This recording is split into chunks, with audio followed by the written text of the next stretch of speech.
সপ্তাহ payroll Iran Israel সংঘাত। হামলার সিদ্ধান্ত নিতে 2 সপ্তাহ সময় নিলেন ট্রাম্প। নরকে পরিণত হবে পুরো অঞ্চল, হুঁশিয়ারি তেহরানের।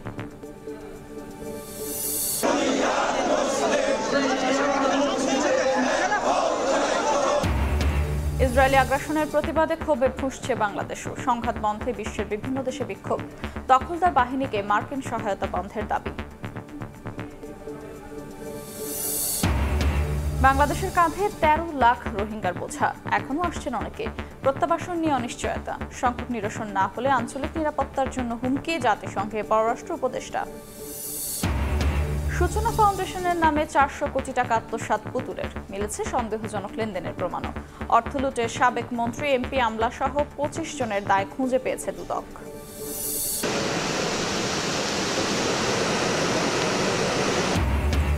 পুরনো ক্ষত না শুকাতেই ফেনীতে ফের বন্যা আতঙ্ক। উজানের ঢলে মুহুরী নদীর বাঁধ ভেঙে লোকালয়ে পানি। প্লাবিত গ্রামের পর গ্রাম। পানি উন্নয়ন বোর্ডের দায় সরা কাজ নিয়ে প্রশ্ন।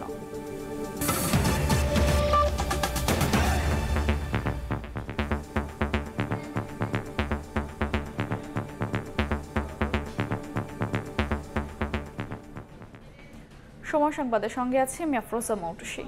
সপ্তাহ পেরোল ইসরায়েল ইরান সংঘাত। 8ম দিনের মতো পাল্টাপাল্টি হামলা চালিয়েছে দেশ দুটি। শুক্রবার সকালে তেল আবিবের দক্ষিণে বেরশেবা শহরে আঘাত হানে ইরানের ছোড়া ক্ষেপণাস্ত্র। চলমান সংঘাতে যুক্তরাষ্ট্র অংশ নেবে কিনা এ বিষয়ে 2 সপ্তাহের মধ্যে সিদ্ধান্ত নেবেন প্রেসিডেন্ট ডোনাল্ড ট্রাম্প। জবাবে তেহরান হুঁশিয়ারি দিয়ে বলেছে, ওয়াশিংটন সংঘাতে যোগ দিলে নরকে পরিণত হবে পুরো অঞ্চল। এদিকে চলমান সংকট সমাধানে আজ জরুরি বৈঠকে বসছে জাতিসংঘ নিরাপত্তা পরিষদ। স্থানীয় সময় শুক্রবার সকালে একের পর এক ক্ষেপণাস্ত্র নিক্ষেপ করে ইরান। অল্প সময় পরই আকাশ প্রতিরক্ষা ব্যবস্থা ফাঁকি দিয়ে আঘাত হানে ইসরায়েলে। নেতানিয়াহু প্রশাসন জানায়, দক্ষিণাঞ্চলীয় বেরশেবা শহরে আঘাত হেনেছে ইরানের মিসাইল। এ ঘটনায় বেশ কয়েকজন আহত হয়েছেন। স্থানীয়দের মধ্যে দেখা দেয় আতঙ্ক, উদ্বেগ। ইসরায়েলি গণমাধ্যম জানায়, ইরানি ক্ষেপণাস্ত্র বিমান প্রতিরক্ষা ব্যবস্থার মাধ্যমে প্রতিহত করা সম্ভব হয়নি, সরাসরি লক্ষ্যবস্তুতে আঘাত হেনেছে। এর আগে রাতভর ইরানের বিভিন্ন স্থাপনায় হামলা চালায় ইসরায়েলি বাহিনী। ইরানের অভ্যন্তরীণ নিরাপত্তা শাখার বিশেষ বাহিনীর সদর দপ্তর, সম্প্রচার কেন্দ্র ও গুরুত্বপূর্ণ ভবনে চালানো হয় আক্রমণ। ইসরায়েলের প্রধানমন্ত্রী বিনিয়ামিন নেতানিয়াহু বলেছেন, ইরানের নেতৃত্বের পরিবর্তন তাদের হামলা লক্ষ্য নয়, দেশটির পরমাণু ও ব্যালিস্টিক কর্মসূচি ধ্বংস করাই মূল উদ্দেশ্য। ইরানের শাসন ব্যবস্থা বদলানো কিংবা পতনের বিষয়টি পুরোপুরি দেশটির জনগণের উপর নির্ভর করছে, যে কারণে আমরা এটা লক্ষ্য হিসেবে ঠিক করিনি। ইরানের সব পারমাণবিক কেন্দ্র ধ্বংস করাই আমাদের লক্ষ্য। এদিকে ইরানে হামলা চালানোর বিষয়ে 2 সপ্তাহের মধ্যে চূড়ান্ত সিদ্ধান্ত জানাবেন মার্কিন প্রেসিডেন্ট ডোনাল্ড ট্রাম্প। বৃহস্পতিবার এক সংবাদ সম্মেলনে কথা জানিয়েছেন হোয়াইট হাউসের মুখপাত্র। যুক্তরাষ্ট্র ইসরায়েলের হামলায় যোগ দিলে পুরো অঞ্চলে নরক নেমে আসবে বলে হুঁশিয়ারি দিয়েছেন ইরানের উপপররাষ্ট্রমন্ত্রী সাইদ খতিবজাদে। বিবিসিকে দেয়া এক সাক্ষাৎকারে তিনি বলেন, এটি যুক্তরাষ্ট্রের যুদ্ধ নয়। যদি মার্কিন প্রেসিডেন্ট ডোনাল্ড ট্রাম্প এই যুদ্ধে জড়ান, তাহলে তিনি ইতিহাসের চিরকাল এমন একজন প্রেসিডেন্ট হিসেবে চিহ্নিত হয়ে থাকবেন, যিনি এমন এক যুদ্ধে পা রেখেছিলেন যা তার যুদ্ধ নয়। যুক্তরাষ্ট্রের সম্পৃক্ততা এই অঞ্চলকে নরকে পরিণত করবে। ইরান ইসরায়েল চলমান সংকট সমাধানে নিউ ইয়র্কের স্থানীয় সময় শুক্রবার সকালে জাতিসংঘ নিরাপত্তা পরিষদে জরুরি বৈঠক অনুষ্ঠিত হবে। অন্যদিকে নিজেদের পরমাণু প্রকল্প ও সংঘাত নিয়ে ফ্রান্স, জার্মানি, ব্রিটেন এবং ইউরোপীয় ইউনিয়নের সঙ্গে আলোচনায় বসতে যাচ্ছেন ইরানের পররাষ্ট্রমন্ত্রী সৈয়দ আব্বাস আরাকচি। সুইজারল্যান্ডের রাজধানী জেনেভায় হবে এই বৈঠক। রাহনুল রানা, সময় সংবাদ। ইসরায়েল ইরান সংঘাত নিয়ে মার্কিন প্রেসিডেন্ট ট্রাম্পকে সংযত হওয়ার আহ্বান জানিয়েছেন ব্রিটিশ প্রধানমন্ত্রী কিয়ার স্টারমার। মার্কিন হস্তক্ষেপ পরিস্থিতিকে আরও ভয়াবহ করে তুলবে বলে সতর্ক করেছে রাশিয়া। ইসরায়েলকে মধ্যপ্রাচ্যের ক্যান্সার হিসেবে আখ্যা দিয়ে ইরানে চালানো সাম্প্রতিক হামলার নিন্দা জানিয়েছে উত্তর কোরিয়া। বিশেষজ্ঞরা বলছেন, প্রত্যক্ষভাবে না হলেও আকার ইঙ্গিতে ইরানকে সমর্থনের বার্তা দিয়েছে বিশ্বের বিভিন্ন দেশ। আর ইসরায়েলকে নগ্ন সমর্থন দেয়া যুক্তরাষ্ট্র ইরানে সামরিক হামলার পরিকল্পনা করছে বলেও আশঙ্কা তাদের। যতই দিন যাচ্ছে ততই তীব্র হচ্ছে ইরান ইসরায়েল সংঘাত। চলমান উত্তেজনায় প্রাণহানি বাড়তে থাকলেও পিছপা না হওয়ায় দৃঢ় প্রতিজ্ঞাবদ্ধ ইরানের সর্বোচ্চ ধর্মীয় নেতা আয়াতুল্লাহ আলী খামেনি। আর নিজেদের লক্ষ্যে পৌঁছানোর জন্য বদ্ধপরিকর নেতানিয়াহু প্রশাসন। তেহরান তেল আবিব সংঘাত নিয়ে বিশ্ব পরাশক্তির কার কি ভূমিকা তা নিয়ে প্রশ্ন উঠছে আন্তর্জাতিক মহলে। চলমান সংঘাতে ট্রাম্পকে সংযত হওয়ার আহ্বান জানিয়েছেন ব্রিটিশ প্রধানমন্ত্রী কিয়ার স্টারমার। স্থানীয় সময় বৃহস্পতিবার এক বিবৃতিতে তিনি বলেন, সংঘাত আরও বেড়ে যাওয়ার প্রকৃত ঝুঁকি রয়েছে। সব পক্ষকে কূটনৈতিক সমাধানের পথ খোঁজারও আহ্বান স্টারমারের। ইসরায়েলকে সামরিক সহায়তা বন্ধে প্রেসিডেন্ট ট্রাম্পের প্রতি আহ্বান জানিয়েছে মার্কিন ইহুদি সংগঠন Jewish voice for piece JVP. তারা জানায়, যুক্তরাষ্ট্রের পক্ষপাতদুষ্ট সামরিক সহায়তায় ইসরায়েল সরকার মধ্যপ্রাচ্যে যুদ্ধ অপরাধের প্রশ্রয় পাচ্ছে। তেহরান তেল আবিবের মধ্যে উত্তেজনা চরমে পৌঁছালেও সেই সংঘাতে যুক্তরাষ্ট্রের হস্তক্ষেপ পরিস্থিতিকে আরও ভয়াবহ করে তুলবে বলে হুঁশিয়ারি দিয়েছে রাশিয়া। রুশ প্রেসিডেন্ট ভ্লাদিমির পুতিনের মুখপাত্র দিমিত্রি পেসকভ এক বিবৃতিতে বলেন, মার্কিন হস্তক্ষেপ আরেকটি ভয়াবহ উত্তেজনার সিঁড়ি তৈরি করবে। এরই মধ্যে ইসরায়েলকে মধ্যপ্রাচ্যের ক্যান্সার আখ্যা দিয়ে ইরানে চালানো সাম্প্রতিক হামলার তীব্র নিন্দা জানিয়েছে উত্তর কোরিয়া। এ বিষয়ে দেশটির পররাষ্ট্র মন্ত্রণালয়ের মুখপাত্র বলেন, ইসরায়েলি হামলায় বেসামরিক নাগরিক হত্যা মানবতার বিরুদ্ধে এক ক্ষমাহীন অপরাধ। দুই দেশের মধ্যে চলমান উত্তেজনার পরিপ্রেক্ষিতে অবিলম্বে যুদ্ধবিরতি চেয়ে জাতিসংঘ নিরাপত্তা পরিষদকে পদক্ষেপ নেওয়ার আহ্বান জানিয়েছে সংস্থাটিতে নিযুক্ত চীনের স্থায়ী প্রতিনিধি ফু কং। নিউ ইয়র্কের এক বৈঠকে তিনি বলেন, বেসামরিক মানুষের সুরক্ষা দিতে এখনই যুদ্ধবিরতি প্রয়োজন। এদিকে ইরানে নিজেদের দূতাবাস বন্ধ করে দিয়েছে অস্ট্রেলিয়া। সব কর্মকর্তা কর্মচারীদের সেখান থেকে সরে আসার নির্দেশনাও দেওয়া হয়েছে। বিশেষজ্ঞরা বলছেন, প্রত্যক্ষভাবে না হলেও আকার ইঙ্গিতে ইরানের পাশে থাকার বার্তা দিয়েছে রাশিয়া, চীন ও উত্তর কোরিয়া। দোদুল্যমান অবস্থায় রয়েছে যুক্তরাজ্য। আর ইসরায়েলকে নগ্ন সমর্থন দিয়ে যুক্তরাষ্ট্র বরাবরই দেশটির ঘনিষ্ঠ মিত্র। তাদের সঙ্গে মিলে হয়তো ইরানের সামরিক হামলার পরিকল্পনা করছে ওয়াশিংটন। মৌসুমী সাথী, সময় সংবাদ। ইসরায়েলি আগ্রাসনের প্রতিবাদে ক্ষোভে ফুঁসছে বাংলাদেশও। বায়তুল মোকাররম মসজিদ ও ঢাকা বিশ্ববিদ্যালয়ে জুমার নামাজের পর বিক্ষোভ সমাবেশ ও মিছিল করেছে বিভিন্ন সংগঠন। এ সময় ইসরায়েল ও মার্কিন আগ্রাসন থেকে বাঁচতে বিশ্বের মুসলিম উম্মাহকে ঐক্যবদ্ধ থাকার আহ্বান জানান বক্তারা। ইসরায়েল ইরান সংঘাত গড়িয়েছে দ্বিতীয় সপ্তাহে। তেহরানের পাল্টা আঘাতে তেল আবিবে বাড়ছে ধ্বংসস্তূপ। বিশ্বের শান্তিকামী মানুষ যখন জানাচ্ছেন যুদ্ধবন্ধের আহ্বান, তখন দীর্ঘস্থায়ী যুদ্ধের শঙ্কা জাগাচ্ছে ইসরায়েল আর মার্কিন কর্তা ব্যক্তিদের অনাকাঙ্ক্ষিত বক্তব্য। বিশেষ করে ইরানের সর্বোচ্চ ধর্মীয় নেতা আয়াতুল্লাহ আলী খামেনিকে হত্যার হুমকির ঘটনার পর প্রতিবাদের আগুন ছড়িয়ে পড়েছে বাংলাদেশেও। জুমার নামাজ আদায় করে বায়তুল মোকাররমের সামনে বিক্ষোভ সমাবেশ করে খেলাফত মজলিস সহ আরও ৩টি সামাজিক ও রাজনৈতিক সংগঠন। এ সময় আন্তর্জাতিক নিয়ম ভঙ্গের দায়ে ইসরায়েলের প্রতি নিন্দা জানান বক্তারা। তারা বলতে পারছে বোমা মারার শাস্তি কতটুকু হয়। সাথে আমরা বলতে চাই, মুসলিম বিশ্বের শাসকরা এগুলো চুপ করে আছে। সোচ্চার হন, ঐক্যবদ্ধতার মোকাবেলা করুন। ইসরায়েল যদি তার হামলা বন্ধ না করে, তাহলে মুসলিম বিশ্ব তার বিরুদ্ধে লড়তে বাধ্য হবে। একই সময়ে ঢাকা বিশ্ববিদ্যালয়ের টিএসসি এলাকায় প্রতিবাদ জানান সাধারণ শিক্ষার্থীরা। নেতানিয়াহুর আসল উদ্দেশ্য হলো ইরানের ক্ষমতাধর এই যে শক্তিশালী রাহবার, তাকে হত্যা করা। দলমত নির্বিশেষে মানবতাবাদীরা যেভাবে লড়াই করছে, আপনারা মুসলিম হয়ে, মুসলমান দেশের শাসক হয়ে মুসলমানদের পাশে দাঁড়াতে পারছেন না। জাতি এবং আকিদাগত বিদ্বেষ ভুলে ইরানের পাশে দাঁড়াতে হবে। মুসলিম বিশ্ব যত বেশি বিচ্ছিন্ন হবে এবং একে অপরের প্রতি বিদ্বেষ রাখবে, তত ইহুদিরা সুযোগ পাবে। ইসরায়েলের এমন বর্বরতার প্রতিবাদে আবারও দেশটির সকল পণ্য বয়কটের ডাক দেন মুসল্লিরা। জুম্মান সাদিক, জ্যাভলিন, সময় সংবাদ, ঢাকা। এদিকে ইরানে ইসরায়েলি হামলার প্রতিবাদে ক্ষোভে ফুঁসছে বিভিন্ন দেশ। বৃহস্পতিবার ভেনেজুয়েলার কারাকাসে বিক্ষোভ করেছেন দেশটির প্রেসিডেন্ট নিকোলাস মাদুরোর সমর্থকরা। সংঘাতে যুক্তরাষ্ট্রের সম্পৃক্ততার অভিযোগ তুলে রাস্তায় নেমেছেন লস অ্যাঞ্জেলেসের বাসিন্দারাও। তেহরানে দ্রুত হামলা বন্ধের দাবি জানান তারা। রাজপথে মানুষের হাতে হাতে ইরানের পতাকা আর সর্বোচ্চ নেতা আয়াতুল্লাহ খামেনির ছবি। ইসরায়েলি আগ্রাসন বন্ধের দাবি সবার কণ্ঠে। স্থানীয় সময় বৃহস্পতিবার ভেনেজুয়েলার রাজধানী কারাকাসে বিক্ষোভ করেন শত শত মানুষ। প্রেসিডেন্ট নিকোলাস মাদুরোর সমর্থকদের এই বিক্ষোভে ছিলেন ইরানি রাষ্ট্রদূত আলী চেঘনিও, ছিলেন ভেনেজুয়েলার সরকার দলীয় অনেক নেতাকর্মীও। দ্রুত ইরানে হামলা বন্ধের দাবি তাদের। ইরান দেখিয়ে দিয়েছে তেল আবিব অজেয় নয়। আমরা ইরানকে সাধুবাদ জানাই, তাদের আত্মরক্ষার অধিকারকে আমরা সমর্থন করি। এদিকে ইরান ইসরায়েল যুদ্ধে যুক্তরাষ্ট্রের সম্পৃক্ততার অভিযোগ তুলে রাস্তায় নেমেছেন লস অ্যাঞ্জেলেসের বাসিন্দারাও। ট্রাম্পের নানা পদক্ষেপেরও সমালোচনা করেন তারা। বিক্ষোভে অংশ নেন যুক্তরাষ্ট্রে বসবাসরত ইরানের নাগরিকেরাও। ওয়াশিংটন ভিত্তিক একটি ইরানি মানবাধিকার দলের দাবি, ইসরায়েলি হামলায় ইরানে 250-র বেশি সাধারণ মানুষ সহ প্রাণ হারিয়েছেন অন্তত 600 জন, আহত হাজারেরও বেশি। কাকুলি আখতার, সময় সংবাদ। ইরান ইসরায়েল যুদ্ধের কারণে প্রতি ব্যারেলের দাম $120 থেকে $130 উঠতে পারে, এমন পূর্বাভাসই দিয়েছে বহুজাতিক বিনিয়োগ বিষয়ক মার্কিন প্রতিষ্ঠান জেপি মর্গান। তেল সরবরাহকারী প্রতিষ্ঠানগুলো বলছে, রুশ ইউক্রেন যুদ্ধ শুরুর পর আবারও তারা বড় ধরনের অনিশ্চয়তায় পড়েছে। এদিকে অস্থিতিশীল বাজারে প্রতি ব্যারেলের দাম $80 পার হলেই জ্বালানি কৌশল নিয়ে নতুন করে ভাবতে বলে সতর্ক করেছেন অর্থনীতিবিদরা। ক্রমেই বিশ্ববাজারে তীব্র হচ্ছে ইরান ইসরায়েল যুদ্ধের প্রভাব, ধীরে ধীরে বাড়ছে অপরিশোধিত জ্বালানি তেলের দাম।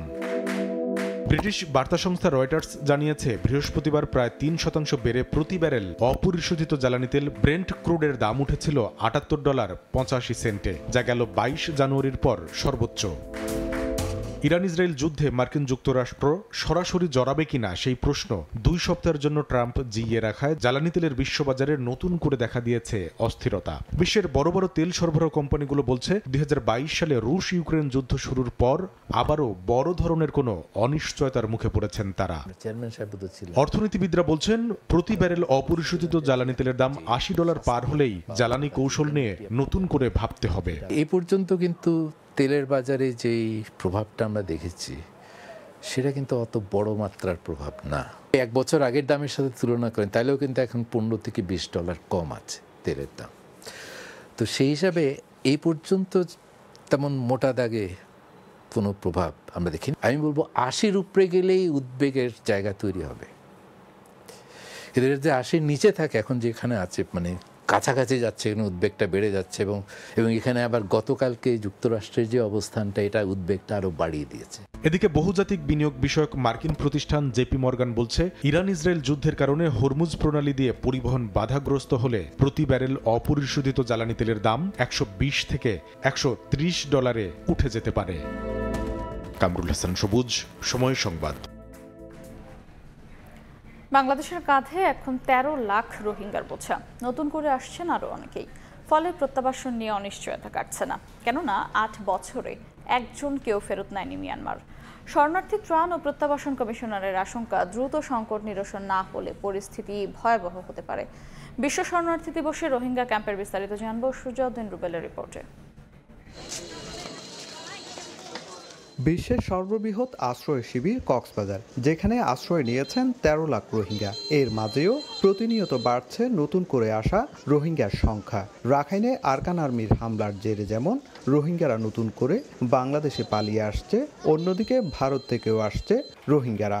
এমন কয়েকটি পরিবার আশ্রয় নিয়েছেন উখিয়ার 1 নম্বর ক্যাম্পে। ইন্ডিয়া তো মোটা আরা পারাই দিয়ে আর এটা পুরা গোষ্ঠীটি সবে মিলে আসছিল। আর সরকার হদে এডিয়ার বিদেশি মানুষ এটা রাখানো যায়, গাড়ি আনি এত মাদে গাড়ি বাড়ির বোর্ডার টানি সারি দিয়ে রাতের 1:30 বাজে মরে যা মারি বেলে বলি হয়ে না দেয় না এর আগে বেশ কয়েকবার প্রত্যাবাসনের ঘোষণা এলেও তা আলুর মুখ দেখছে না। সম্প্রতি মিয়ানমারের জান্তা সরকার 1,80,000 রোহিঙ্গার প্রত্যাবাসনের সম্মতি দিয়েছে, কিন্তু রাখাইনে চলমান সংঘাত পরিস্থিতিতে প্রত্যাবাসন প্রক্রিয়া নিয়ে রয়েছে ধোঁয়াশা। ফলে রাখাইনে ফেরা নিয়ে রোহিঙ্গাদের অনিশ্চয়তা কাটছে না। এনিলা নাই যে মানুষের গরিব গণ্য মানুষের আছে, আর ভিক্ষা দিয়ে আসছি, আর এটা ভিক্ষা খাই বাজি নিজের দেশত যাইয়ে রে খাস কর্ম করে হন না, 18 বেশি আদার লাগে যে আর গরো তাজে উমদে আজ জায়গা তাজে দি আর হতে ভেরিফাই করানো করিব কিন্তু আরে মার দিহানর তোর তো আরে বলদি না মারওয়ান চলাবর দে পুরো ওয়ালর রিকোয়েশন গুজি দি। শরণার্থী ত্রাণ ও প্রত্যাবাসন কমিশনারের আশঙ্কা দ্রুত সময়ে প্রত্যাবাসন না হলে পরিস্থিতি ভয়াবহ রূপ নিতে পারে। যদি রিপাট্রিয়েশন দ্রুততম সময় না হয়, এতে যারা মনে করছে যে শুধুমাত্র বাংলাদেশ ক্ষতিগ্রস্ত হবে তারা ভুল করছে। এর প্রভাব যেখানে এই সমস্যার উৎপত্তি তারাও নিস্তার পাবে না। মিয়ানমারে গেল প্রায় ৮ বছরেও নানা অজুহাতে একজন রোহিঙ্গাকেও স্বদেশে ফিরিয়ে নেয়নি। আর প্রতি বছর আশ্রয় শিবিরে গড়ে ৩০,০০০ করে নতুন রোহিঙ্গা শিশু জন্ম নিচ্ছে। সুজাউদ্দিন রুবেল, সময় সংবাদ, কক্সবাজার। সময় সংবাদ আরও থাকছে। সড়কে গাছ ফেলে ডাকাতি, গাজীপুরে বাধা দেয়ায় ছুরিকাঘাতে সিএনজি চালকের মৃত্যু, গণপিটুনিতে ডাকাত দলের এক সদস্য নিহত, আটক ৪।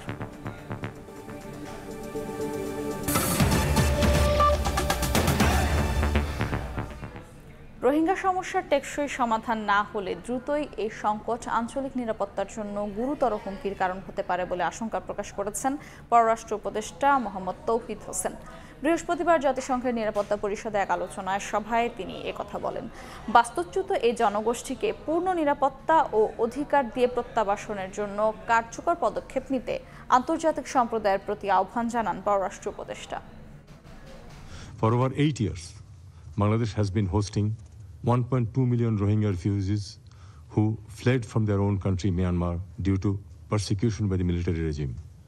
Our humanitarian act has put us in immense socio-economic and environmental challenges, and the situation is now posing new security risks. We call for renewed international attention and action to ensure their return with safety and rights. প্রতিবন্ধীদের সহায়তার নামে সূচনা foundation খুলে শেখ হাসিনা কন্যা সাইমা ওয়াজেদ পুতুল 450 কোটি টাকা আত্মসাৎ করেছেন। একই সঙ্গে 930 কোটি টাকার বেশি সন্দেহজনক লেনদেনের প্রমাণ পেয়েছে দুদক। আর অর্থ লোপাটের সহযোগী হিসেবে সাবেক মন্ত্রী, এমপি, আমলাসহ 25 জনের দায় খুঁজে পেয়েছে সংস্থাটি। গেল জানুয়ারিতে সাইমা ওয়াজেদ পুতুলের প্রতিষ্ঠিত সূচনা ফাউন্ডেশনের খোঁজে ধানমন্ডির 5 নম্বর রোডে অবস্থিত সুধা সদনে অভিযান চালায় দুদক। এই বাড়িটি সহ সূচনা ফাউন্ডেশনের বেশ কয়েকটি ঠিকানা ব্যবহার করলেও কোনোটিতে অস্তিত্ব খুঁজে পায়নি তারা। দৃশ্যমান অস্তিত্ব না পেলেও 5 মাসের ব্যবধানে পুতুলের এই প্রতিষ্ঠানের বিরুদ্ধে অর্থলুটসহ বিস্তর দুর্নীতির প্রমাণ পেয়েছে দুদক। নথির তথ্য বলছে সূচনা ফাউন্ডেশনের নামে 450 কোটি টাকা আত্মসাৎ এবং 930 কোটি টাকার বেশি সন্দেহজনক লেনদেন করেছেন পুতুল। অনুসন্ধানে উঠে এসেছে ব্যবসায়ী সহ অন্তত 14 জন সূচনা ফাউন্ডেশনকে এসব অর্থ দিয়ে আওয়ামী লীগ সরকারের কাছ থেকে অনৈতিক সুবিধা নেন।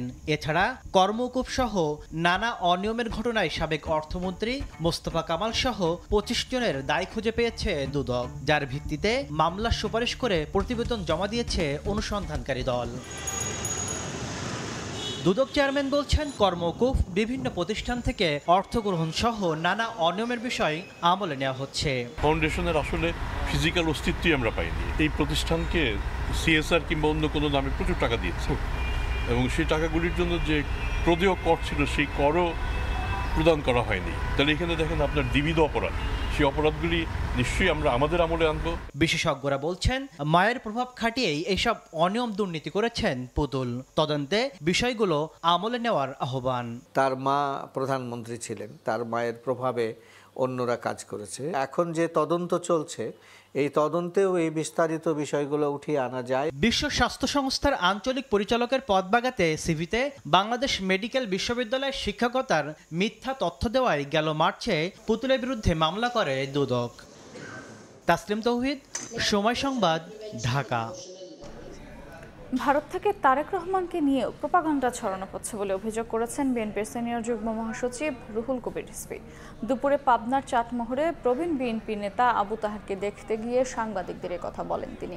বলেন, আওয়ামী লীগকে পুনর্বাসন করতে ভারতীয় নীতি নির্ধারকরা নানা ষড়যন্ত্র করছে।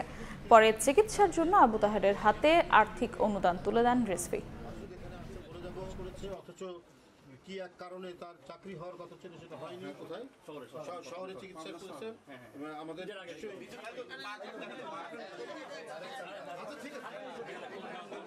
চক্রান্ত ষড়যন্ত্র এখনো কমছে না। পার্শ্ববর্তী দেশ তারা যখনই দেখেছে ডক্টর ইউনূস সাহেব এবং তারেক রহমান সাহেবের বৈঠক হয়েছে, এখন আমাদের ভারপ্রাপ্ত চেয়ারম্যান তারেক রহমানের নামে অসংখ্য কুৎসা এবং অপপ্রচার সেখান থেকে চালানো হচ্ছে। বাংলাদেশের যে রাজনৈতিক দলটি 16 বছর মানুষের উপর নিপীড়ন করেছে, জনগণের টাকা লুট করেছে, লুট করে সে টাকা পাচার করেছে, তাদেরকে পুনর্বাসনের জন্য আজকে ভারতীয় নীতি নির্ধারকরা তারা নানা প্রচেষ্টা চালাচ্ছে। সরকার 10 মাসে জনগণকে হতাশ করেছে বলে মন্তব্য করেছেন বিএনপির চেয়ারপারসন উপদেষ্টা সৈয়দ মোয়াজ্জেম হোসেন আলাল।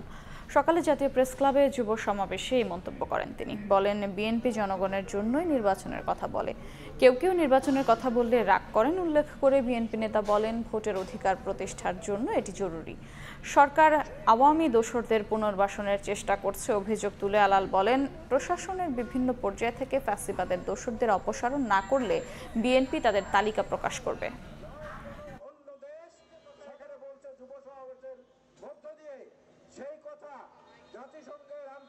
নির্বাচন হচ্ছে একটা গণতান্ত্রিক প্রক্রিয়া। একটা নতুন প্রজন্ম 2014, 2018, 2024 তিনটি নির্বাচনে তাদের অধিকার প্রদর্শন করতে পারেননি, অধিকার পূরণ করতে পারেননি। তারা মুখিয়ে আছেন একটা নিরপেক্ষ নির্বাচনে ভোট দেওয়ার জন্য। প্রধান উপদেষ্টা নির্দিষ্ট সময়ের মধ্যে প্রশাসনের বিভিন্ন স্তর থেকে ফ্যাসিবাদের দোসর এই জঞ্জালদের যদি পরিষ্কার না করেন, সব জায়গায় ঘাপটি মেরে লুকিয়ে থাকা এই ফ্যাসিবাদের দোসরদের তালিকা প্রকাশ করে দেব। নির্বাচনী প্রচারণায় পোস্টার ছাড়া শুধু বিলবোর্ড ব্যবহারের দিকে নয়, কালো টাকার ব্যবহার ঠেকাতেও নজর দেওয়ার দাবি জানিয়েছেন বিএনপি চেয়ারপারসনের উপদেষ্টা আব্দুস সালাম। সকালে রাজশাহীর গোদাগাড়ীর প্রেমতলী গৌরাঙ্গবাড়ি পরিদর্শন ও স্থানীয়দের সঙ্গে মতবিনিময় সভা শেষে কথা বলেন তিনি। সংসদ নির্বাচনের আগে কোনোভাবেই স্থানীয় নির্বাচনের সুযোগ নেই মন্তব্য করে ভোটের প্রচারণা যেন বাধাগ্রস্ত না হয় তাও নিশ্চিত করার দাবি জানান আব্দুস সালাম। নির্বাচন কমিশন দ্রুত নির্বাচনের তারিখ ঘোষণা করবেন বলেও আশা প্রকাশ করেন তিনি।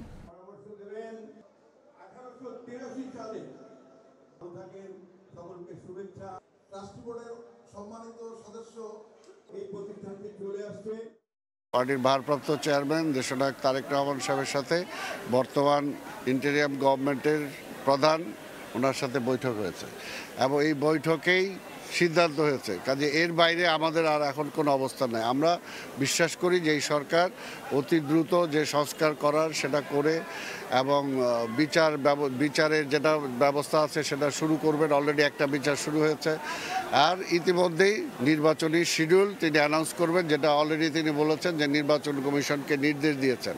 কাজে এখন জাতীয় নির্বাচনের আগে অন্য কোনো স্থানীয় নির্বাচন হওয়ার কোনো সুযোগ নেই। পুরনো ক্ষত না শুকাতেই ফেনীতে ফের বন্যা আতঙ্ক।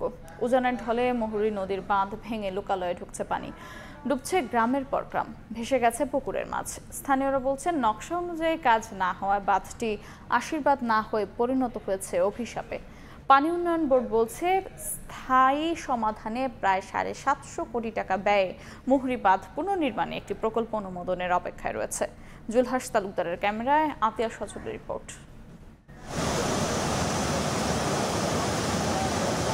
উজানের ঢল আর টানা বৃষ্টিতে ভেঙেছে বাঁধ, লোকালয়ে ঢুকছে পানি, ডুবছে গ্রামের পর গ্রাম, বাড়ছে বন্যার আশঙ্কা। বর্ষা এলেই আতঙ্কে দিন কাটে ফেনীর উত্তরের মুহুরী, কহুয়া ও সিরুনিয়া নদীপাড়ের বাসিন্দাদের। উজানের পাহাড়ি ঢল প্রতি বছরই নিঃস্ব করে তাদের, এবছরও তার ব্যতিক্রম হয়নি। বৃহস্পতিবার রাতে পানির তোড়ে ফুলগাজীর উত্তর বড়ইয়া বন্যা নিয়ন্ত্রণ বাঁধ ভেঙে প্লাবিত হয় দক্ষিণ বড়ইয়া, বিজয়পুর, বসন্তপুর, ফতেহপুর, বশিকপুর সহ বেশ কয়েকটি গ্রাম। তলিয়ে গেছে মাছের ঘের, মুরগির খামার। বাড়িঘরে পানি ওঠায় বন্ধ হয়ে গেছে রান্নাবান্না। বাধ্য হয়ে অনেকে আশ্রয় নিয়েছেন আত্মীয়ের বাসায়, কেউ কেউ শুকনো খাবার খেয়ে দিন পার করছেন। বাঁধ ভাঙার পরে আমাদের বাড়ি মানে একবারে ফেলাই দিচ্ছে। গ্রামবাসী চেষ্টা করছি, পারি নাই। আমাদের গ্রামে সব বাড়িঘর সব পেয়ে গেছে, প্রবলিত হয়ে গেছে। অনেক বস্তা দিয়েছি, অনেক মেটে দিয়েছি, অনেক কিছুতে লাভ হয় নাই, একেবারে দোষী চলে গেছে। তোর বড় যে বাঁধ ভেঙেছে সেই বাঁধের কারণে আমাদের পুকুরের এবং এলাকার সকল পুকুরের মাছ চলে গেছে। স্থানীয়দের অভিযোগ বাঁধ সংস্কারে নেওয়া হয় না প্রয়োজনীয় পদক্ষেপ, এতে বাঁধটি আশীর্বাদ না হয়ে পরিণত হয়েছে অভিশাপে। দেশের দরকার সংস্কার দরকার, এটা সরকার কোনো উদ্যোগ নেয় না, এটা উদ্যোগ নেওয়ার দরকার। ফুলগাজীবাসীর প্রত্যেক বছর দুর্ভোগ পোহাতে হয়, প্রত্যেক বছর বন্যাতে আমাদের এই অবস্থা হয়। নদীটা যদি সংস্কার করে দেয় তাহলে আমাদের এখানে তেমন ক্ষয়ক্ষতিটা হতো না। নদীর গড় প্রশস্ততা 100 মিটার না করা পর্যন্ত বন্যা নিয়ন্ত্রণ সম্ভব না বলছে পানি উন্নয়ন বোর্ড। স্থায়ী সমাধানের জন্য সবচেয়ে বড় বাধা হলো নদীর প্রশস্ততা। যতক্ষণ পর্যন্ত আমরা এই নদীকে 100 মিটার প্রশস্ততা না করতে পারবো ততক্ষণ পর্যন্ত আমরা এখানে বন্যা নিয়ন্ত্রণ করতে পারবো না। এই জন্য একটা প্রকল্প অনেকদিন থেকে দুইবার সাবমিট করা হয়েছে, এখন আবার স্টাডি চূড়ান্ত করা হয়েছে 7,340 কোটি টাকার। আমরা আশা করতেছি এবছরের মধ্যে এই প্রকল্প পাস হবে। 155 কোটি টাকা ব্যয়ে বাঁধটি নির্মাণের কাজ শেষ হয় 2011 সালে। মুহুরী নদীর বাঁধের 102টি স্থানে ভেঙে গত বছরের আগস্টে স্মরণকালের ভয়াবহ বন্যার সাক্ষী হয় ফেনী, কুমিল্লা, নোয়াখালী ও লক্ষ্মীপুর। আতিয়া সজল, সময় সংবাদ, ফেনী। সবাইকে ঐক্যবদ্ধ হয়ে নতুন করে দেশ গঠনে কাজ করার আহ্বান জানিয়েছেন বিএনপি মহাসচিব মির্জা ফখরুল ইসলাম আলমগীর। বিকেলে ঠাকুরগাঁওয়ের শহীদ মোহাম্মদ আলী স্টেডিয়ামে মির্জা রুহুল আমিন স্মৃতি ক্রিকেট টুর্নামেন্টের সমাপনী অনুষ্ঠানে তিনি এই আহ্বান জানান। মির্জা ফখরুল বলেন, ছাত্র জনতার প্রাণের বিনিময়ে দেশ গঠনের যে নতুন সুযোগ সৃষ্টি হয়েছে তা রক্ষা করতে হবে। আজকে আমাদের একটা নতুন করে একটা সুযোগ সৃষ্টি হয়েছে ছাত্র জনতার অভ্যুত্থানের মধ্য দিয়ে। অনেক প্রাণ গেছে, অনেকে আমাদের ছাত্ররা তারা জীবন দিয়েছে একটা গণতান্ত্রিক একটা পরিবেশ সৃষ্টি করবার জন্য, গণতান্ত্রিক রাষ্ট্র গঠন করবার জন্য, এবং সবাই ঐক্যবদ্ধভাবে বাংলাদেশকে নতুন করে গড়ে তুলবার জন্য যে পরিবেশটি নতুন করে সৃষ্টি করা হয়েছে সেজন্য নিশ্চয়ই নিঃসন্দেহে আমরা তাদেরকে ধন্যবাদ এবং কৃতজ্ঞতা জানাবো। গত 15 বছরে এই দেশের প্রতিটি প্রতিষ্ঠানকে ধ্বংস করা হয়েছে, তো এখন সময় এসেছে এটাকে নতুন করে আবার গড়ে তুলবার। গাজীপুরের সড়কে গাছ ফেলে ডাকাতির সময় ছুরিকাঘাতে সিএনজি চালক নিহত হয়েছেন। এ সময় গণপিটুনিতে ডাকাত দলের এক সদস্যের মৃত্যু হয়েছে। এ ঘটনায় 4 জনকে আটক করেছে পুলিশ। বাকিদের ধরতেও চলছে অভিযান। দিনের আলোয় যতটা দৃষ্টিনন্দন, অন্ধকার নামলে ঠিক ততটাই আতঙ্ক বাড়ে এই সড়কে। একের পর এক ডাকাতির ঘটনায় উদ্বেগ বেড়েছে জনমনে। সবশেষ বৃহস্পতিবার গভীর রাতে গাজীপুরের শ্রীপুরের সাতখামের বাজার এলাকায় গাছ ফেলে চলে ডাকাতি। এ সময় অটোরিকশা চালক আবুল কালাম বাধা দিলে তাকে ধারালো অস্ত্র দিয়ে আঘাত করে ডাকাত দল। হাসপাতালে নেওয়া হলেও বাঁচানো যায়নি তাকে। রাত্রে 2টার সময় বর্মি যাওয়ার জন্য দেশের যাত্রী নিয়ে রওনা দিচ্ছে। এই জঙ্গলের ভিতরে গাছ ফলাইছিল, গাছ ফলায় 5 জন যাত্রী গেছে গা, তার 5 জন মিলে আক্রমণ করছে। 11টার দিকে বেরিয়ে চৌরাস্তা গেছিল, চৌরাস্তা থেকে একটা টিপ নিয়ে বর্মি যাওয়ার পথে সিএনজি ড্রাইভারের বাড়ি আমার স্কুলের সাথেই বাড়ি, পাশেই বাড়ি। ও সিএনজি চালায় লোক হিসেবে ভালো ছিল, গরিব মানুষ, কিন্তু সৎ ছিল। ডাকাতির খবরে ওই এলাকা ঘিরে ফেলে স্থানীয়রা। গণপিটুনিতে মারা যান ডাকাত দলের এক সদস্য। পরে ঘটনাস্থলে গিয়ে আটক করা হয় 4 জনকে।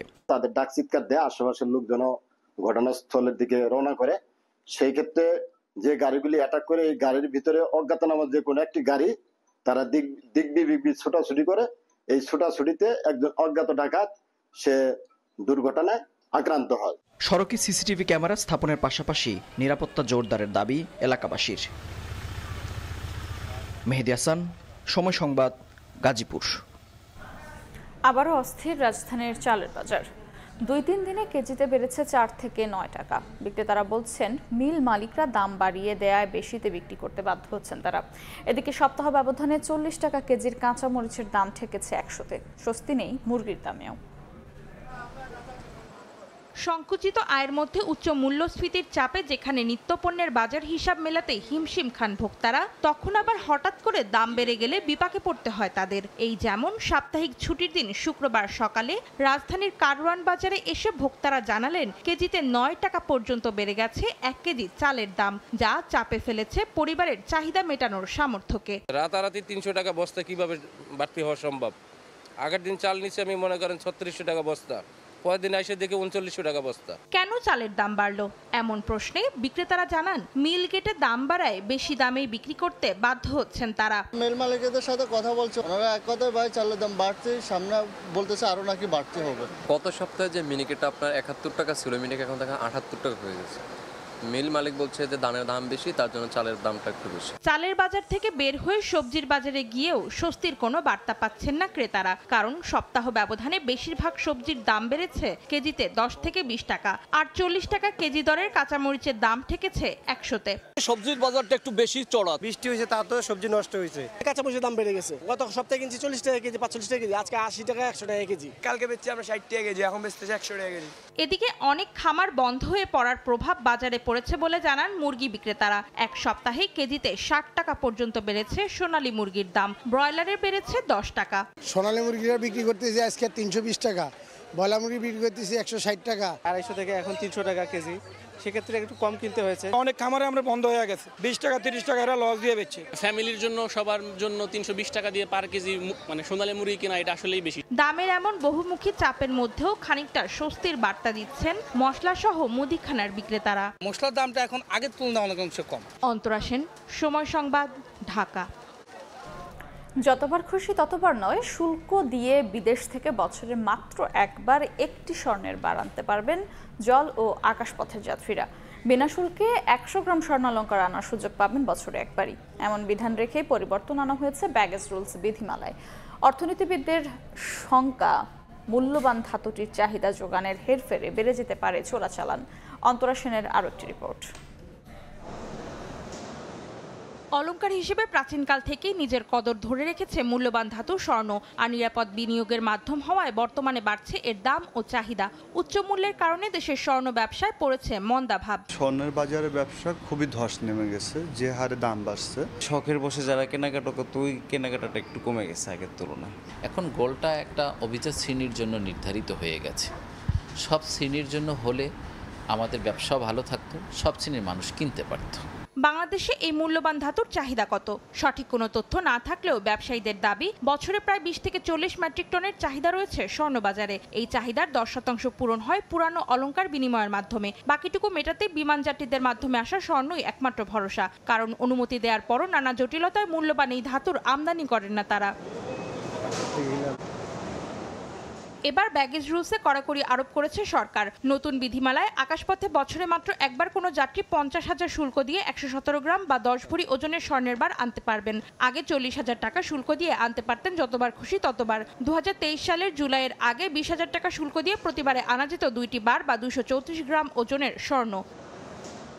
কড়াকড়ি আরোপ করা হয়েছে স্বর্ণালঙ্কার আনার ক্ষেত্রেও। আগে একজন যাত্রী একাধিকবার 100 গ্রাম ওজনের গহনা বিনা শুল্কে আনতে পারতেন। নতুন নিয়মে সেই সুযোগ মিলবে বছরে মাত্র একবার। যেটুকু ডিমান্ড আছে সেই ডিমান্ডে তো আপনাকে সাপ্লাই থাকতে হবে। লোকাল বাজারে যেই গোল্ডটা পাওয়া যায় তার থেকে বেশি পড়ে যায়, তো বেশি দামে কিনে কম দামে বিক্রি করা তো বিজনেস না। বিজনেস হলো কম দামে কিনে বেশি দামে বিক্রি করা। অস্থিতিশীল ব্যাপারটা, এইটার জন্য আমাদের যে মনিটরিং বা আমাদের যে বৈষম্য, এই বিষয়টা কে দেখবেন, জাজ করবেন কে? এমন পরিস্থিতিতে দেশের স্বর্ণের যে চাহিদা আছে তা মেটাতে চোরাচালান বাড়ার আশঙ্কা করা হচ্ছে। এ অবস্থায় সীমান্তে নজরদারি বাড়ানোর পরামর্শ দিচ্ছেন অর্থনীতিবিদরা। এমনিতেই বৈধ পথে আমদানি নেই, অন্যদিকে এই যে ব্যাগেজের যে কড়াকড়ি অবস্থায় এই কড়াকড়িগুলো আসলে এই পুরো ইন্ডাস্ট্রি, এখানে কর্মসংস্থান আছে, এখানে তো অনেকেই ব্যবসা করছেন, তো এগুলা কিন্তু আরও চাপের মধ্যে পড়ে যাচ্ছে। জুয়েলারি ইন্ডাস্ট্রিতে মূলত এই লাগেজের মাধ্যমে যে স্বর্ণটা আসে সেটাই ব্যবহার করা হয় এবং দেশের ভিতরে কিছু রিসাইক্লিং হয় এবং সেটা দিয়ে আসলে জুয়েলারি ইন্ডাস্ট্রি কাজ করে। তো এই জায়গাটাতে আমি মনে করি যতটা সহজ নীতিমালা প্রণয়ন করা যায় সেটি সবচেয়ে ভালো। ঢাকা কাস্টমসের তথ্য 2023 সালে শুধু ঢাকা হযরত শাহজালাল আন্তর্জাতিক বিমানবন্দর দিয়ে ব্যাগেজ রুলসের আওতায় 31.5 টন ও 2022 সালে এসেছে প্রায় 36 টন স্বর্ণ। অন্তরা সেন, সময় সংবাদ, ঢাকা। জ্বালানি তেল এবং শিল্পের কাঁচামাল আমদানি বাড়ার পাশাপাশি ডলারের বাড়তি দরে ভরসা করে 11 মাসে ৭১,৩৮৫ কোটি টাকা রাজস্ব আদায় করেছে চট্টগ্রাম কাস্টমস হাউস। লক্ষ্যমাত্রার চেয়ে 4,০০০ কোটি টাকা কম হলেও গত বছরের তুলনায় বাড়তি রাজস্ব আদায় হয়েছে ৯,৫০০ কোটি টাকা। শুধুমাত্র মে মাসে সব রেকর্ড ভঙ্গ করে আদায় হয়েছে ৮,৫০০ কোটি টাকা। সাক্ষাৎপুর ক্যামেরায় বিস্তারিত জানাচ্ছেন কমল দেব।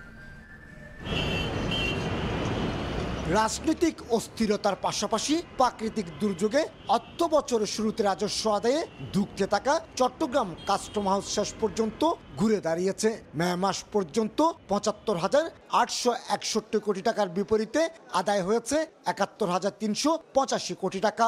লক্ষ্যমাত্রা অর্জনে কিছুটা পিছিয়ে থাকলো গত বছরের এই সময়ের তুলনায় ১৫% প্রবৃদ্ধি হিসেবে বাড়তি আদায় হয়েছে ৯,৩৬০ কোটি টাকা।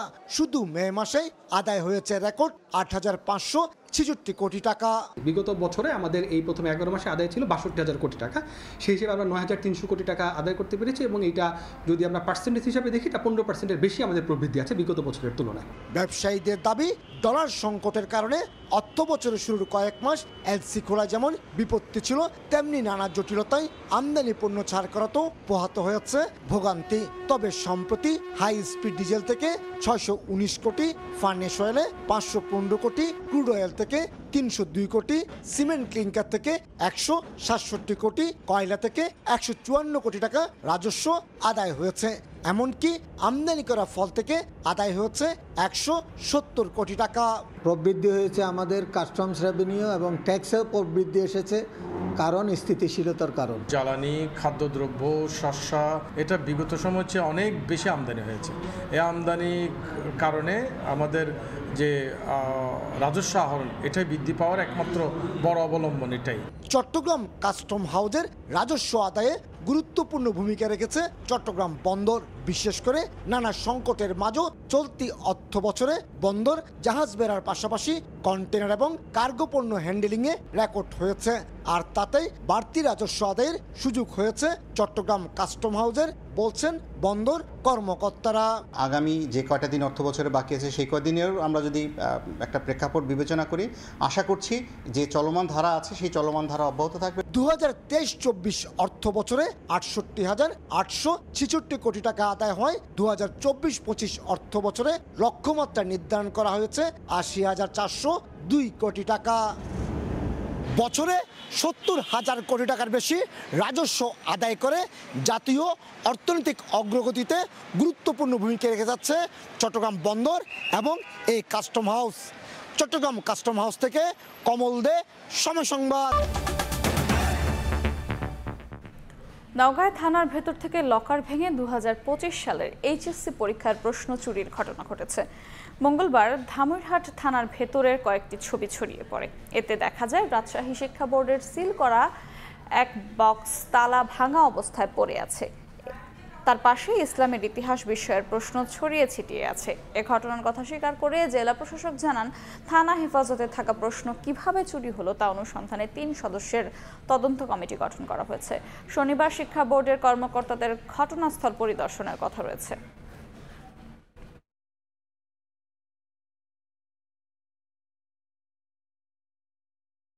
নিঃসন্দেহে এটা ন্যাক্কারজনক ঘটনায় কেন্দ্র সচিব সে সহ ট্যাগ অফিসার সহ খুলতে গেছে, গিয়ে দেখে যে তালাটা ভাঙ্গা, খুলতে গিয়ে দেখে যে একটা প্যাকেট সহ, খুঁজতে গিয়ে দেখে ওই প্যাকেটের 50টা প্রশ্নই হচ্ছে বাইরে খোলা এলোমেলো ছড়ানো। একটা তদন্ত কমিটি গঠন করেছে। ব্রাহ্মণবাড়িয়ায় নিখোঁজের একদিন পর খালের পাড় থেকে এক শিশুর লাশ উদ্ধার করা হয়েছে। বৃহস্পতিবার বিকালে সরাইলের সৈয়দটুলা পশ্চিম পাড়া এলাকায় নিজ বাড়ি থেকে নিখোঁজ হয় শিশু রাহিম। স্বজনরা বিভিন্ন স্থানে অনেক খুঁজেও পাননি। সকালে এলাকার জাফর খালের পাড়ে কচু খেতে শিশুটির মরদেহ দেখতে পান স্থানীয়রা। খবর পেয়ে মরদেহ উদ্ধার করে থানায় নিয়ে যায় পুলিশ। এ সময় স্বজনের কান্নায় ভারী হয়ে ওঠে পরিবেশ। মরদেহ ময়না তদন্তের জন্য সদর হাসপাতালের মর্গে পাঠানো হয়েছে।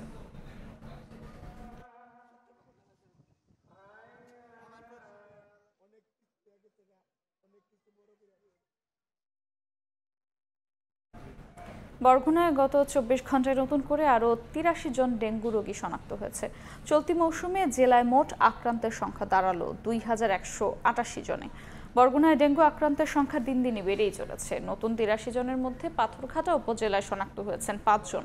জেলায় বর্তমানে বিভিন্ন হাসপাতাল, ক্লিনিকে ২৪১ জন ডেঙ্গুতে আক্রান্ত রোগীর চিকিৎসা নিচ্ছেন। এর মধ্যে সদর হাসপাতালে চিকিৎসাধীন ২০৬ জন।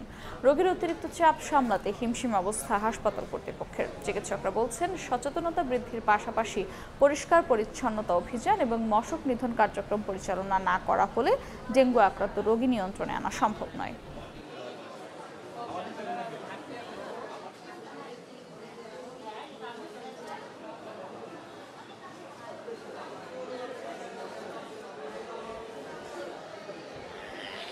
ইরানের দিকে বিশ্ববাসী নজর থাকার মধ্যেই গাজায় গণহত্যা ও আগ্রাসন বাড়িয়েছে ইসরায়েল।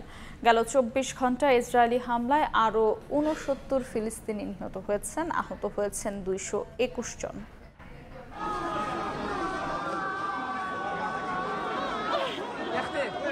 গাজা সিটির আল শিফা হাসপাতালে প্রিয়জনের মরদেহ দেখে কান্নায় ভেঙে পড়েন স্বজনেরা।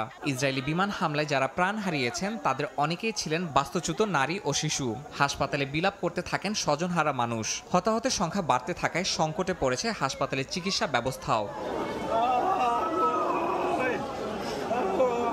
স্থানীয় সময় বৃহস্পতিবার গাজার মধ্যাঞ্চলে মানবিক সহায়তার জন্য অপেক্ষারত ফিলিস্তিনিদের উপর হামলা চালায় ইসরায়েলি বাহিনী। ড্রোন, ট্যাঙ্ক ও মেশিনগান হামলায় মুহূর্তেই ছিন্নভিন্ন হয়ে যায় ক্ষুধার্ত ফিলিস্তিনিরা। প্রত্যক্ষদর্শীরা জানান, যারা ত্রাণের জন্য লাইনে দাঁড়িয়েছিলেন তাদেরই টার্গেট করে চালানো হয় নির্বিচার গোলাবর্ষণ। ঘটনাস্থল ছিল একটি মার্কিন ও ইসরায়েলি সমর্থিত সংস্থার ত্রাণ বিতরণ কেন্দ্রের আশেপাশে। সংস্থাটি হামলার কথা অস্বীকার করলেও স্থানীয় চিকিৎসক ও উদ্ধারকর্মীরা বলেছেন, সেখানে প্রতিদিনের মতো বৃহস্পতিবারও ত্রাণের জন্য ভিড় করেছিলেন সাধারণ মানুষ। ইসরায়েলি সেনারা তাদের সন্দেহভাজন আখ্যা দিয়ে গুলি ছোড়ে। এমন ঘটনা এখন গাজায় প্রায় নিয়মিত। শুধু গাজা নয়, দমনপীড়ন চলছে দখলকৃত পশ্চিম তীরেও। ইসরায়েলি বাহিনী সেখানে কঠোর লকডাউন জারি করেছে। বাড়ি বাড়ি তল্লাশি, রাতভর অভিযান এবং গণগ্রেফতারের কারণে পশ্চিম তীরের জনজীবনও স্তব্ধ হয়ে পড়েছে।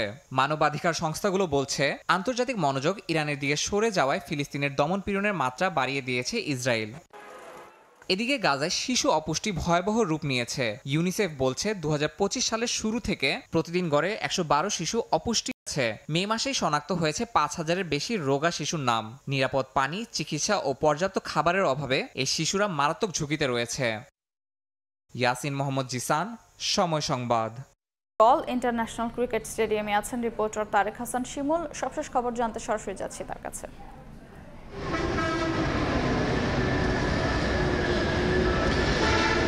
১৫০ ঊর্ধ্ব একটা লিড বাংলাদেশ নিয়েছে গল টেস্টে এবং শুরু থেকে বাংলাদেশ এই দ্বিতীয় ইনিংসে যেভাবে ব্যাটিং করছে তাতে একটা ধারণা দেখা যাচ্ছে ব্যাটসম্যানদের মধ্যে যে আসলে ফলাফলের খোঁজ করা যায় কিনা গলে। কারণ হচ্ছে যদি একটা বড় স্কোর আগামীকালকের যে সকালের সেশনটা রয়েছে লাঞ্চের আগ পর্যন্ত যদি বাংলাদেশ ব্যাট করতে পারে ৩০০ কিংবা ২৫০-৩০০ রানের একটা যদি সংগ্রহ বাংলাদেশ দাঁড় করতে পারে তাদের স্কোর বোর্ডে, সেটা যদি ২ সেশনের জন্য লঙ্কানদের হাতে ছেড়ে দেওয়া যায় এবং কি একটা রিস্ক যদি নেওয়া যায় সেক্ষেত্রে হয়তো ফলাফলের একটা সম্ভাবনা তৈরি হতেও পারে। কারণ পঞ্চম দিনে এসে উইকেট কিন্তু অনেকটাই ভেঙেছে, টার্ন করছে। আমরা শ্রীলঙ্কান স্পিনারদের দেখছি আনা ইভেন বাউন্সও হচ্ছে উইকেটে। সেই জায়গা থেকে ২ ইনিংসে চেষ্টা করে দেখতে পারে বাংলাদেশের বোলাররা কতটুকু তাদেরকে অল আউট করতে পারে কিনা। গলে কিন্তু এরকম এর আগেও রেকর্ড রয়েছে, এরকম ২ সেশন কিংবা ১ সেশনেও প্রায় ৮-১০ উইকেট পড়েছে। সেই জায়গা থেকে বাংলাদেশ যদি সবচেয়ে বড় গুরুত্বপূর্ণ বিষয় এখন হচ্ছে বড় স্কোর দাঁড় করানো শেষ এই সময়টাতে। কারণ কালকের দিনে আসলে সকালেও একটু বোলারদের পক্ষেই কথা বলবে এবং কি বলা চলে যে এখন পর্যন্ত অনেক খানিকটা বোলিং উইকেটেই ধীরে ধীরে পরিণত হয়েছে। বলতে হয় সাদমান ইসলামের কথা, দারুণ খেলছিলেন যদিও তিনি আউট হয়ে ফিরেছেন ৭৬ রান করে। পাশাপাশি যদি বলি যে নাজমুল হোসেন শান্ত প্রথম ইনিংসে সেঞ্চুরি করেছেন, এখন পর্যন্ত উইকেটে রয়েছেন 50-র কাছাকাছি একটা অবস্থায় রয়েছেন। মুশফিকুর রহিম আছেন তার সঙ্গে। তবে সবচেয়ে আক্ষেপের যে বিষয়টা, বারবার টিম ম্যানেজমেন্ট সুযোগ দেওয়ার পরেও এনামুল হক বিজয় যিনি প্রথম ইনিংসে ডাক মেরেছেন, এই ইনিংসে এসেও তার ২ অঙ্কের কোটাও আসলে স্পর্শ করতে পারেননি, যেই কারণে আসলে শুরুর দিকে আসলে বাংলাদেশ দলকে ধাক্কা খেতে হয়েছে দ্বিতীয় ইনিংসে এসে। তবে এখন ২ ব্যাটসম্যান যেভাবে ব্যাট করছে তাদেরকে লম্বা একটা ইনিংস খেলতে হবে, তবে সেটা অনেক বেশি বল না খেয়ে ও খেলতে হবে অবশ্যই, কারণ একটু স্ট্রাইক রেট বাড়িয়ে রানটা তুলতে হবে। তো আমার কাছে এই ছিল গল থেকে সবশেষ খবর। এ পর্যায়ে শীর্ষ সংবাদ জানিয়ে দিচ্ছি আরেকবার।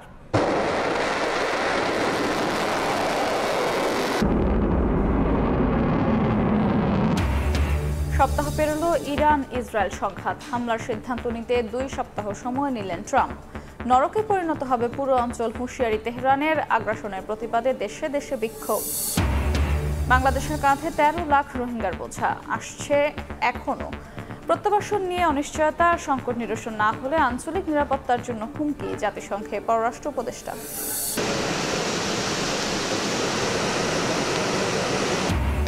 পুরনো ক্ষত না শুকাতেই ফেনীতে ফের বন্যা আতঙ্ক। উজানের ঢলে মুহুরী নদীর বাঁধ ভেঙে লোকালয়ে পানি, প্লাবিত গ্রামের পর গ্রাম। পানি উন্নয়ন বোর্ডের দায়সারা কাজ নিয়ে প্রশ্ন।